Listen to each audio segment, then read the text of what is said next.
Salvage divers scramble to find a ship's anchor, but extreme weather threatens the entire operation. No more delays, I want to get in the water now. And a diver gets disorientated in the muddy black water. Are you on the chain? I just lost it.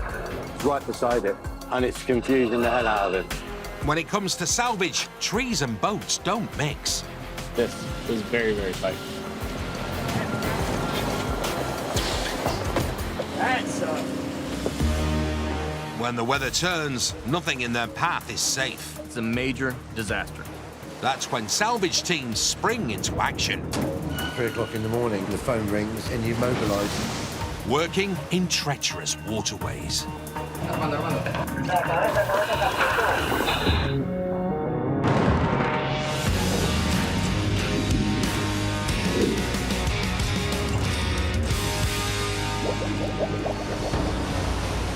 January 2021, and Storm Christoph moves in from the west over Britain, causing torrential rains and widespread flooding. The turbulent weather hits the southwest coast of England, where dozens of cruise ships are moored. It rips apart a ship's anchor chain and sends 245 metres of it, with the anchor still attached, to the bottom of the sea. The scenario was that the vessel felt a large crack. There was a dragging moment, then it stopped, and then they completely parted, and then it started to drift. Without the anchor, the ship is unable to moor, creating a dire circumstance for both the vessel and the crew. If it's cast adrift, it could run aground or crash into other moored cruise ships. An urgent call is made to the SeaTech dive team, who respond immediately to the operation. Just get it on the deck there somewhere. Their job is to recover the anchor and the chain so that it can be relinked to the cruise ship. But the search puts them at the mercy of the elements. On this operation, the biggest challenge from my point of view is the weather. So there's big weather considerations. And the forecast is bad. moderate or rough, becoming rough or very rough, rain or showers, moderate or good. Let me find out where position is. Joe Prill is the dive supervisor on this job and is in charge of a 3-man dive team. Yeah, the wind speed, we're at 32 mile an hour at the moment. The ship is adrift and unable to moor. With bad weather moving in, every moment counts. Their starting point is where the cruise ship captain believes the anchor is resting on the seabed. The ship has to give us a position when they've lost the anchor. Sometimes the positions are not quite as good as that they need to be. So to back that up, we've brought out a survey team. This the sonar fish that we're going to be using today to do this survey. This sound waves in the water, which get reflected off the seabed and anything that's on the seabed. Okay, so we're just going to go and put this in.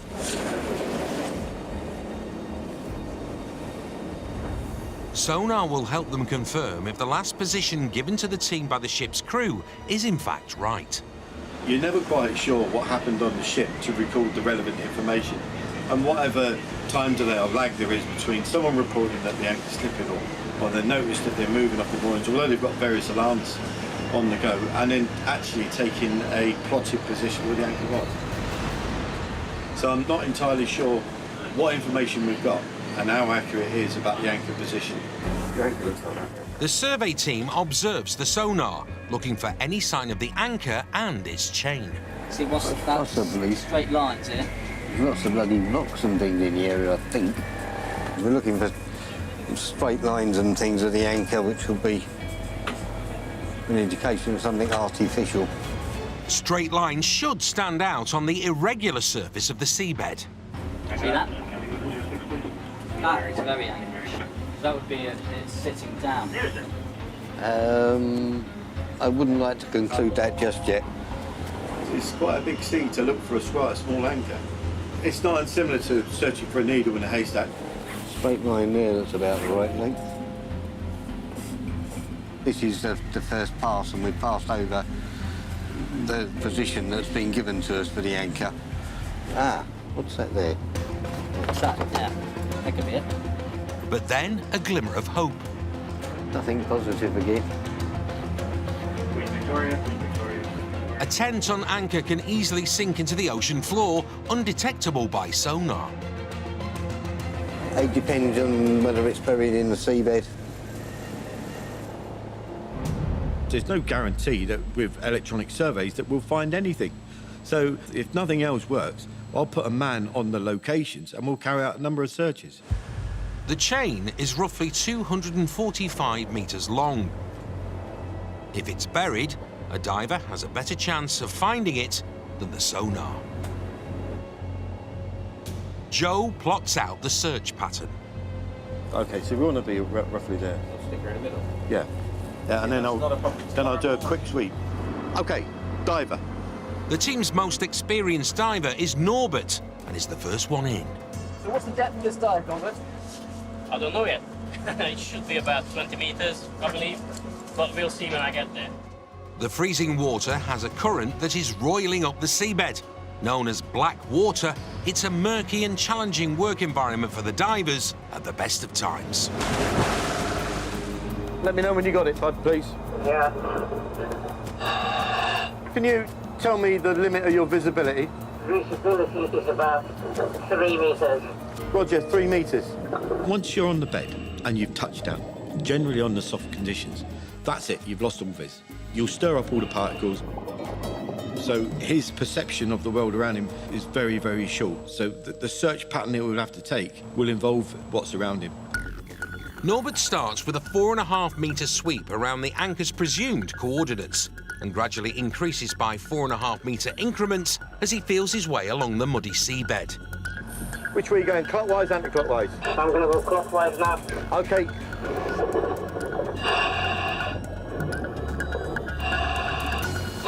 Just completed a full circle and there's nothing to report yet. I'm going to go up to the 10-meter mark. Roger, 10 metre mark. The problem is, you got a 10-ton anchor and it's sitting on a soft bed. All it wants to do is go down.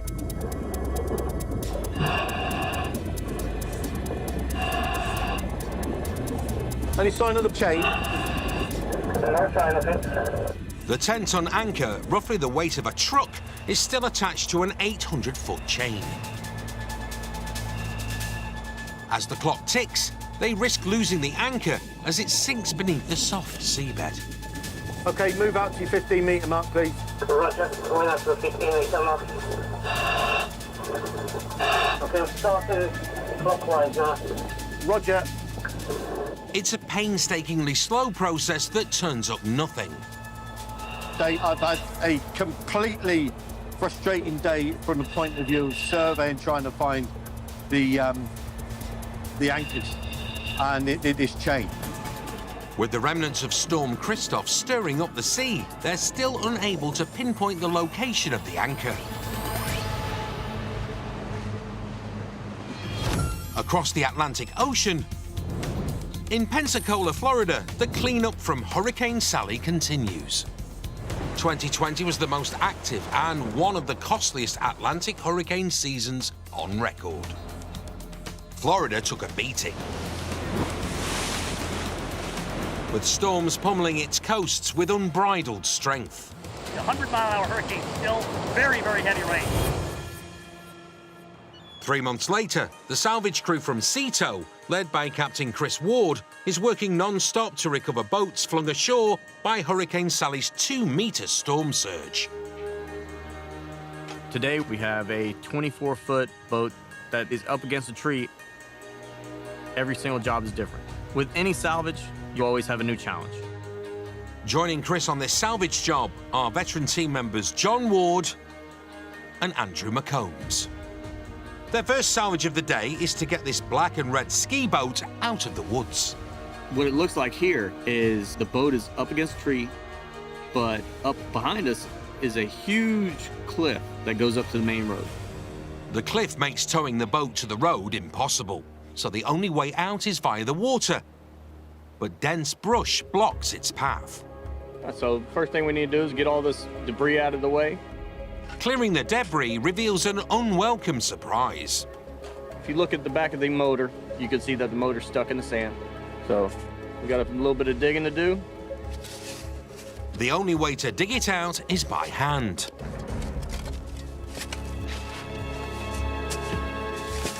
and it's hard, slow work. See how deep the prop of that motor is. Another problem quickly emerges. We got a jet ski size hole in the side of the boat, so getting her to float when she gets out there in the water is going to be a little bit of a challenge. We don't want her to sink today. If she sinks, what little equipment is left on here that has any value is worth nothing, and it'll make it a whole lot harder to get to the ramp. If they can't get the boat to float, then Chris may have to abandon this particular job.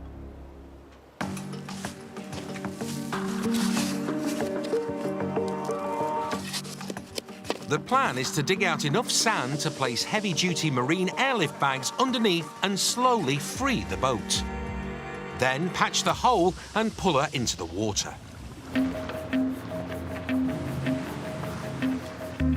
Captain Dean Horrock arrives with the towboat. He also brings much-needed extra manpower to the job that is becoming increasingly difficult. Still gonna be hard. As you can see, there's a lot of sand that's caught in it, so we got to get the pressure off. Keep going. Keep going. All right, hold that.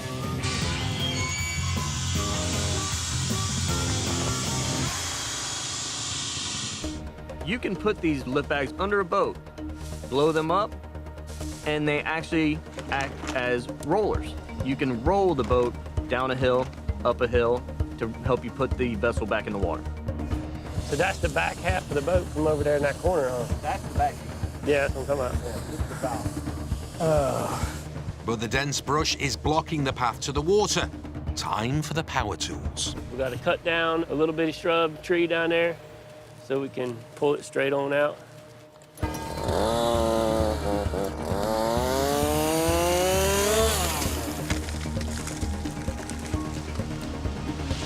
I'm building a lane for that boat to come out on. We got these trees cleared here, so that way that boat, we can get it around that tree. It's gonna come right out through this brush. But as Captain Chris and the team keep clearing the sand away, new problems pop up. What's it look like, Chris? We got a hole right here behind this bag. Another hole to patch up. A lot of these boats have big holes in them. We have to get these holes patched to get them to float again. We can get that filled. If this is the only job the team can do today, it will reduce their payday by half. We got a hole right here. We're gonna shove some spray foam in. That should fill that one.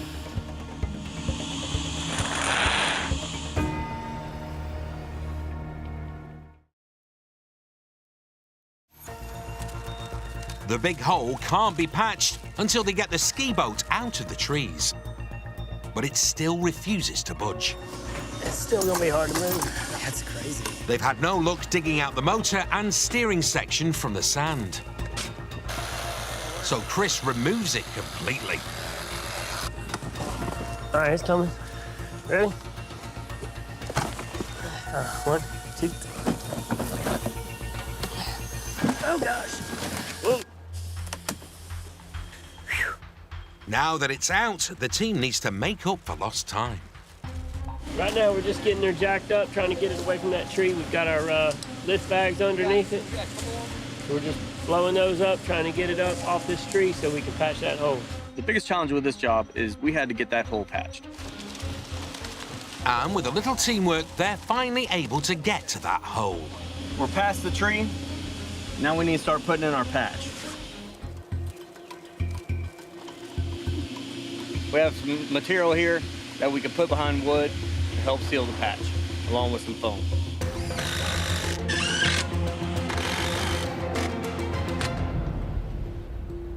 We've made a patch that will hold just long enough to get the boat from here to the local ramp. It looks like this salvage job is back on track. But the boat ramp is still a long way away. It ain't been too bad so far. This job has taken 4 seasoned salvers most of the day just to begin freeing the boat from the trees. We could just have all these sticks coming out, trees. We don't clear the path. As long as it goes rolling perfectly fine off these roller bags, I think we'll get to the water pretty easy, pretty fast. So right now we're just bringing the bow of the boat around because it's pinned up against the tree on the port side. So we're pulling the starboard side around. It'll get it up off that tree. Now they have a chance to use a come-along for some extra muscle. The come-along is a piece of equipment that is used for mainly pulling. So if we need to get these bows around or a stern around on these boats, we can attach it to get that shifted over. Everything is in place to get the ski boat into the water. It'll come back off the tree and then it's gonna want to make its way down the bank to the water.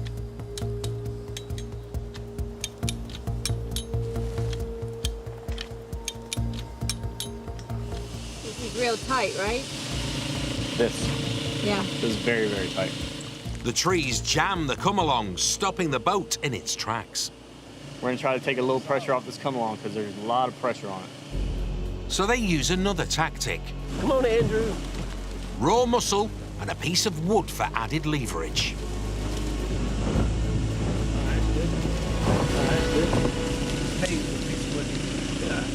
We got it pushed away from the tree. Now all we got to do is pull it down the hill and get it over to the boat ramp. Hope it don't sink before we get there. Finally, the ski boat is free from the trees and heading straight for the water. Go ahead, Dean. It looks like the team can call it a day.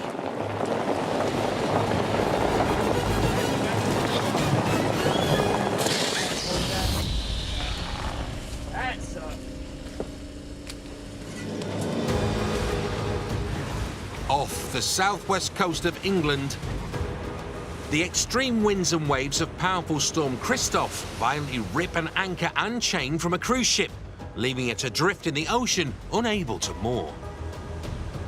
Now a diver is searching for it in the murky black water. Which way are you going, clockwise, anti-clockwise? I'm going to go clockwise now. Okay. The concern is that the anchor and chain are buried below the soft, muddy seabed Just completed a full circle and there's nothing to report yet. and could be easily missed. What you're dealing with as a diver is limited visibility, but a limited search pattern, and an object that may be below the bed. So what's essential at that point is that everything you do is accurate. Okay, move out to your 10-metre mark, please. The search grid is widened in a desperate bid to find the anchor. Okay, I'm starting clockwise now. Roger. He's been down for close to 45 minutes, the limit of his allotted dive time. Any longer, and he runs the risk of decompression sickness. The longer you stay down at depth, the more nitrogen you're picking up within your system. So nice, easy, steady jobs progressively get more difficult. Joe's ready to pull the diver out and start the search all over again with a second diver. But then... Okay, I found the chain. Okay, is it buried? It is half buried. I was elated to have found it. It was great news all round, because I knew if that anchor chain would have been another few hundred mil below bed, then that was it. We wouldn't have found it unless I know we had another means. What I want you to do, Dave, is to get that line and a buoy on it. Once you found it, we've got to put a buoy on it. To get that buoy line ready, and let me know he's ready. Get it on the bow and get all his umbilical out ready to go. Right, Norm. Yeah, got that. We're going to fit a buoy to the to this anchor line. Yes, roger that. What I want you to do is pull it down to you, grab the buoy line, tie it off onto the anchor line, and then we'll talk about getting you out. Roger, standing by. The buoy line is fed down to Norbert along his umbilical. Okay, start pulling down, mate. The buoy line's on your umbilical. I keep feeding my umbilical.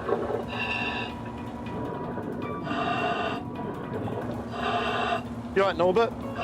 Yeah, just tying it up now. Okay, search line is clear, moving back to the anchor line. Okay, return to ladder, please. Roger. Returning to the ladder. Up on diver slack. Up on diver, please. Norbert marks off the exposed piece of chain. The next diver's job is to find the rest of it. It took almost the whole dive to find it, because the sediment on the bottom stirred up, obviously. I couldn't see it, so I was more like feeling for it. Actually, I got a glimpse. It was more like a shadow that I saw. So I went over, and then I could feel it. It was definitely a chain. The next diver up is Scott, who is the newest member of the SeaTech team, and he's eager to prove himself to the veterans. Scott is very willing. He's got the potential to be strong. He's a new starter. So his experience has got to be increased under control. So nice, easy, steady jobs and progressively get more difficult as he's willing or his experience dictates. So we're going to dive the marker buoy and find the end of the chain. Starting at the marker buoy, Scott has to feel his way along the seabed to find the end of the chain, known as the bitter end. Their weather window is closing. They must move quickly. Lads, we've got the weather beating up us, so we need to start moving. We need to start moving rapidly, because this is just going to build all day. The wind has picked up. Any worse and the water will become too choppy to dive. No more delays, I want to get in the water now. Scott has 45 minutes left to find the end of this chain. Go, that is ready to go.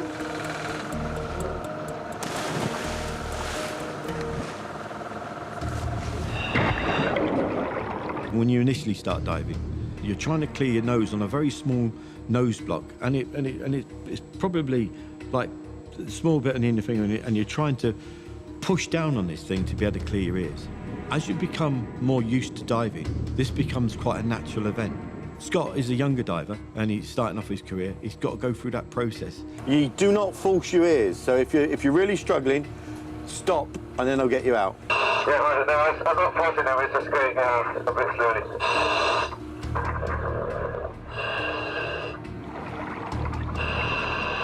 So he's now taking chunks off the bottom time, his working time on the bed, because of a slow ascent. Communication is key in this game.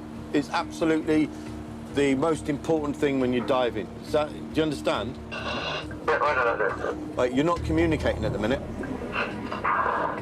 Yeah, okay. Scott is not observing diver protocols, and it's a problem for Joe. Talk your way through a dive as you're doing it. Give a running dialogue. If you've got a problem, then you say and you let me know, so I know I can be standing by on your umbilical, yeah? You might be able to force your ears and get to the seabed, and then you can't get up because you've got the equal and opposite effect. You can't clear them on the way up. So you've got to play careful when you're dealing with your ears. And if you force them too much, you'll cause yourself a problem. You'll damage your ears. I haven't quite made bottom yet, but I'm near it.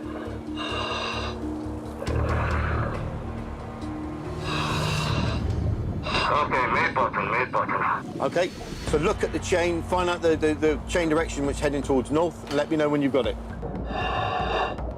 Finding the end is slightly different. We're going to have to pick a direction, give a direction to the diver, he'll run out to the end. Yeah, that's looking for my compass now. Right, north is which direction? Well, north is behind me. Well, that's the way you've got to go. I'm not seeing a chain go north, though. Check the buoy line. What's it tied off onto? It's tied off to the chain. Well, follow the chain to the north. The diver at the minute has got about a metre of visibility. However, if he's following the chain, he can stir up the suspended particles, and it can reduce it to nil vis. So you've got to be careful what you're doing. You need to put hand over hand and just keep following the chain, buddy. Yeah, right, they're doing that.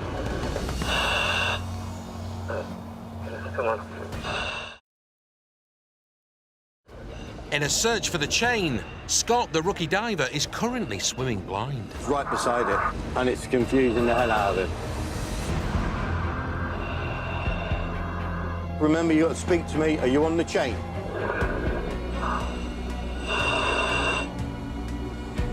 Are you following the chain? Joe can't tell where he is or if he's in trouble.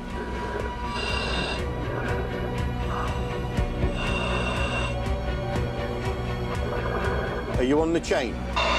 But then... It looks like it stops right here at the anchor. The anchor is here.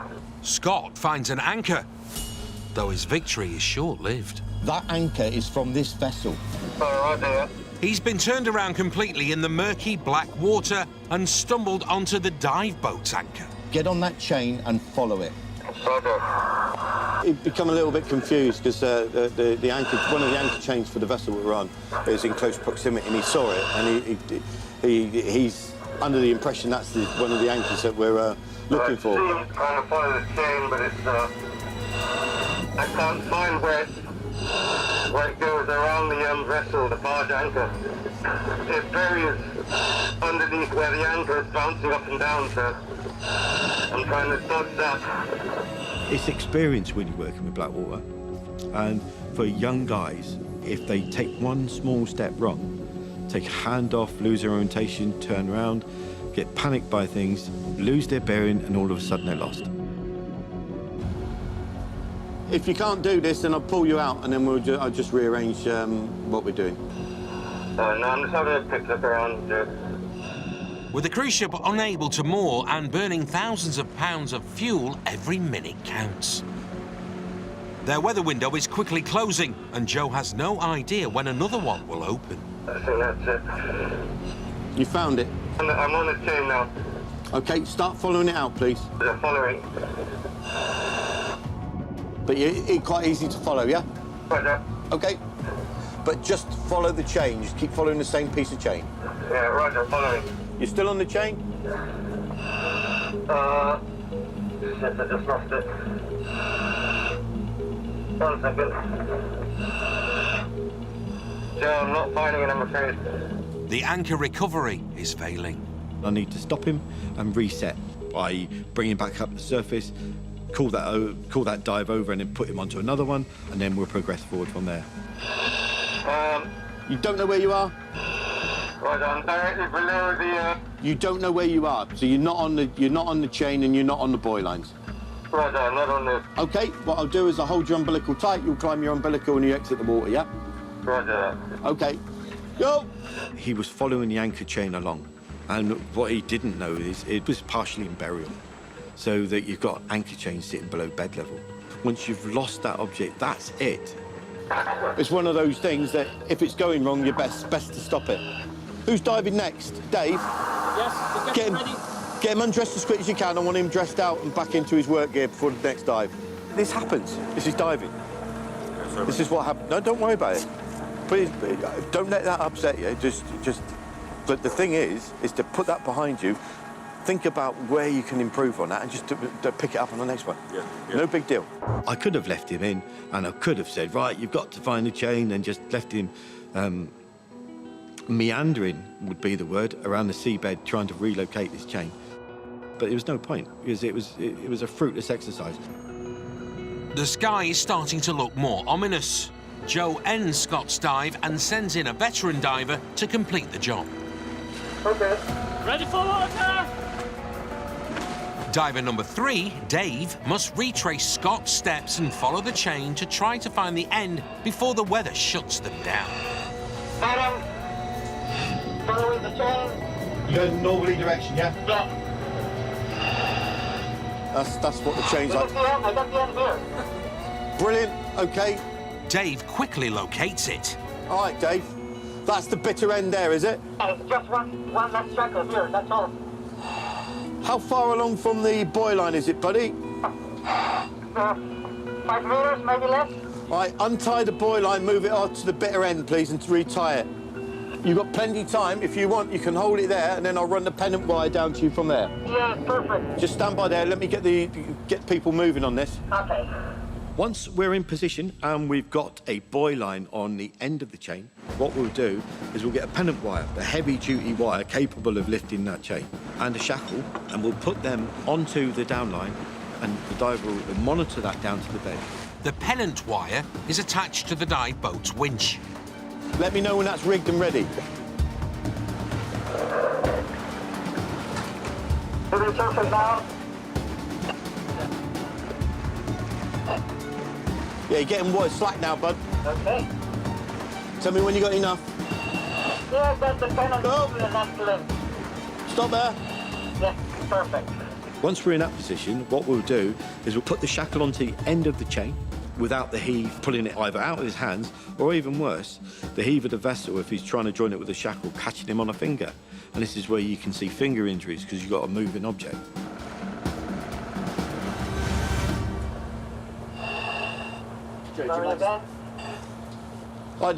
We've attached the pennant wire onto the end of the chain. and the pennant wire's on the surface, so we're now connected with the vessel. Their dive boat doesn't have the capacity to pull up the full 245-metre chain with the 10-ton anchor attached. So Dave connects the winch to raise just enough of it so that it can be reconnected with the cruise ship's remaining chain. Now we're in the process of recovering the bitter end of the chain onto deck.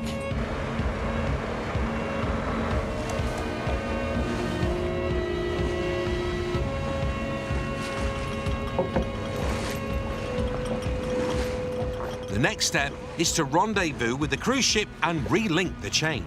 It's vital that the ship gets her anchor back as soon as possible. Without it, she's adrift and in danger of running aground or into other moored ships. With the weather deteriorating rapidly, Joe must decide whether to forge ahead or call off the operation.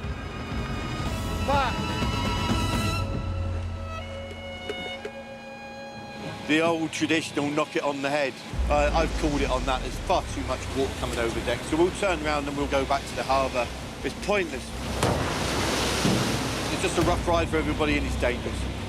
It's too dangerous to leave the unsecured chain on deck. The choppy waters could send it flying, risking damage to the dive boat. Joe has no other choice. The chain has to go back into the water, but he can't just leave it there unmarked.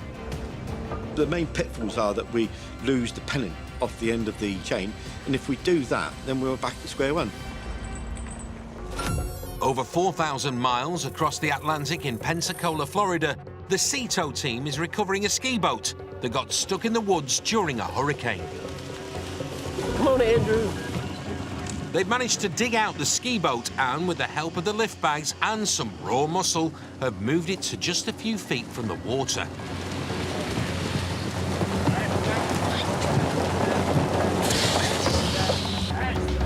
Before it gets stuck in the sand again. Anytime something goes wrong on one of these salvages, you need to stop, regroup, see what happened, find a solution, and continue on. There's no room to quit. You can't quit. You just got to find a way to do it. So they need to regroup and find a plan B to get this boat in the water. On this salvage, we had to really change a few things with just bag placement. All right, Andrew, there'll be plenty of time to jump on. Come on, get off of there. We don't need any more weight.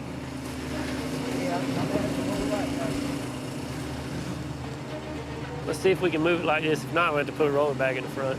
I'm just worried about that patch, because there's a piece of wood under there. If the patch fails, then so does the salvage. So, with daylight slipping away, Chris plays the odds and chooses to get the boat into the water without fixing the patch.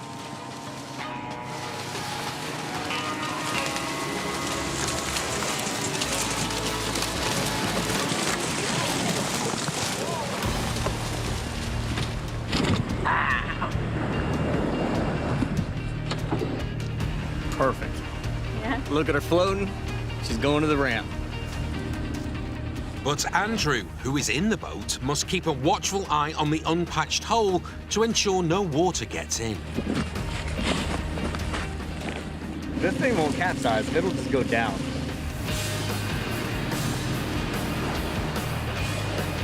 So Andrew's job, while he's on this boat, is to make sure it doesn't sink. So he's got a gas pump on there, ready to start dewatering it if necessary.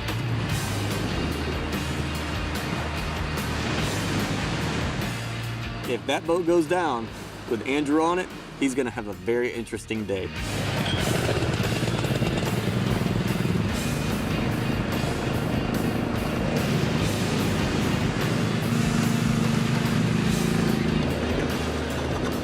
But we didn't have a problem with Andrew. He got back to the ramp, they loaded the boat up. Hey, John, it had a few more holes in it than what we think. Everything went great. Heading off into the sunset, it's going off to the salvage yard.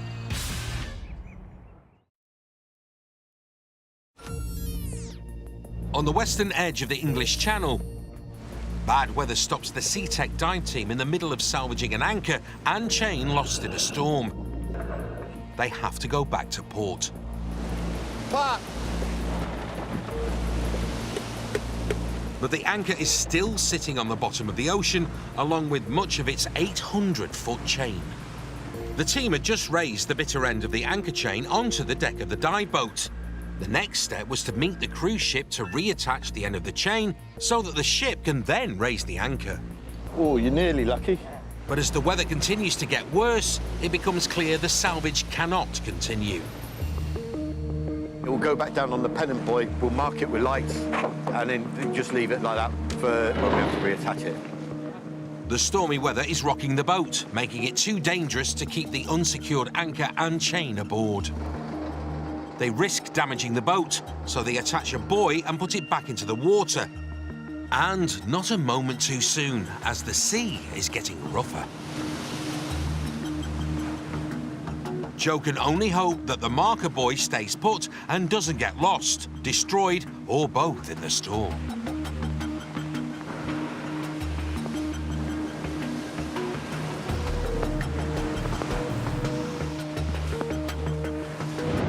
For 3 whole days, high winds and heavy rain have made finishing this salvage operation impossible. But once the weather breaks, Joe and his dive team rush back out. Weather's good, so the weather's down. We're hoping that the swell's down once we go out. Everyone is relieved that the marker buoy survived the storm. Now they have to retrace their steps from 3 days before. Once again, the crew brings the buoy up on deck, attaches the winch, and hauls just enough chain aboard to relink the cruise ship's remaining anchor chain. The chain's now on deck and it's secure, so my job at that point is to look at the chain and make an assessment of what the condition the chain is. So in the initial inspection, everything but the last link in the chain looks like it's got some heavy wear on it, but the rest of the chain looks remarkably good condition. Right, we're in position now. We've recovered the anchor chain. The divers will go in, they'll follow the chain down to the seabed, and they'll move the buoy. This is a marker buoy so the ship can see roughly where the centre of the chain is when they come into moor. So we'll move that buoy to the extent of our umbilical, closer towards the anchor, and then we'll reset it at that. Dave plunges into the choppy waters to place a locator buoy for the cruise ship. But his way to the bottom is obstructed by the anchor chain hanging off the dive boat, being tossed around in the current. It's turned up down there, is it? You're talking about a heavy chain that you're going to struggle to pick up 2 links. You're talking, I don't know, 80 to 100 kilo a link. And then that starts whipping at a rapid rate. That can do some incredible damage. If he veers even slightly off course, he could find himself on the wrong side of a 20-ton chain.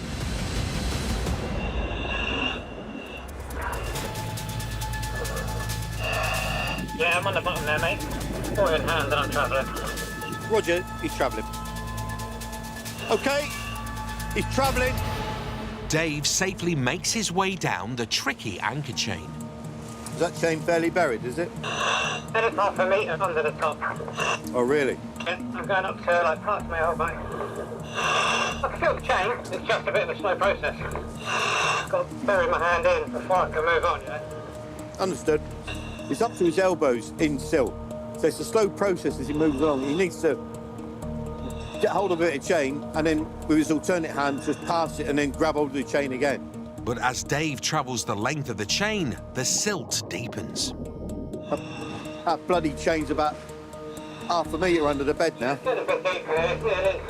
Yeah, stop there. That'll just get to a point where it's completely unworkable. Roger. Put that buoy down, give it a metre of slack and then tie it off. Yeah, understood.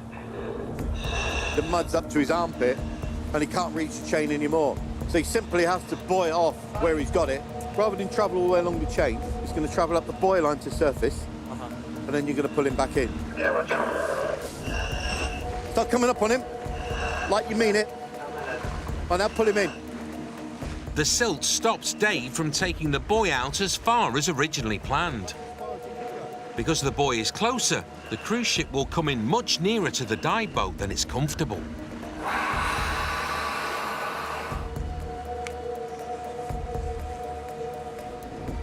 Why's that buoy wandering off? See what there, mate. That's hard work, that. I know, if it's deep in the mud, it is. How deep? Up to your armpits? Yeah, it's coming up to just up to about here. Yeah. Good. You're clear. I thought maybe it was just going to be a spot that was buried in, so I it'll kept come back going. up the surface, yeah. It just seemed to be getting deeper. So down the bottom, I wasn't sure whether the buoy line was to begin with, because I didn't particularly want to go near the chain. It's bouncing up and down in the swell. It doesn't look much here, but on the bottom you've got a couple hundred kilos of chain bouncing around your face. Because you can't see, you've got to get up close to it. The massive cruise ship arrives alongside the small dive boat, dangling the anchor chain that stayed put.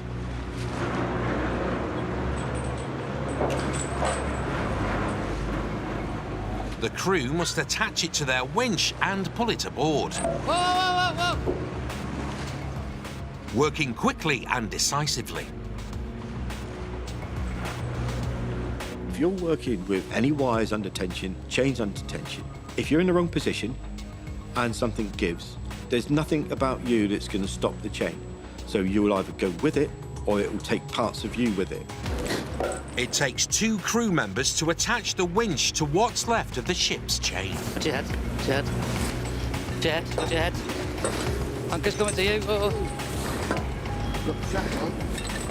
There can be no mistakes when dealing with links weighing 70 kilograms each. It has to go,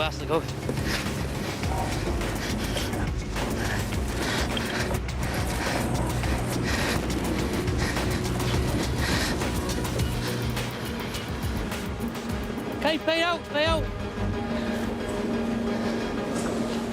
Keep going. Too old for this.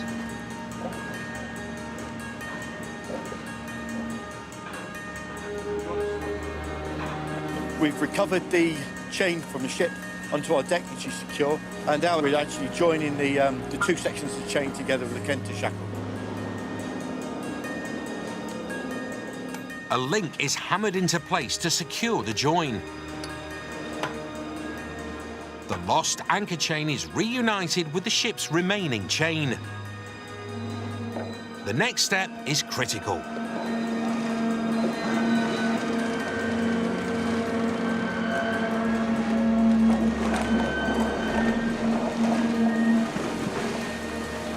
Chain plus the anchor now will be recovered onto the vessel. All we need to do is release our winch from the chain as it's getting pulled up into the vessel, and then that's job over. The finish line is in sight, but the crew can't let their guard down as long as the anchor chain is so close.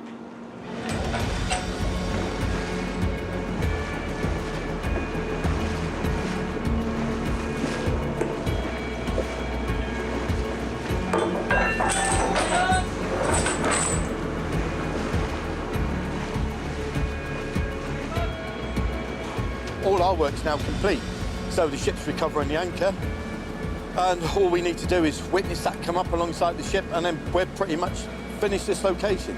We can see the ship actually bringing in its anchor, and the buoy is moving along, so we're just waiting to see to make sure the anchor does go back up, and once it is up and in its resting position, then we know that it's all done and dusted.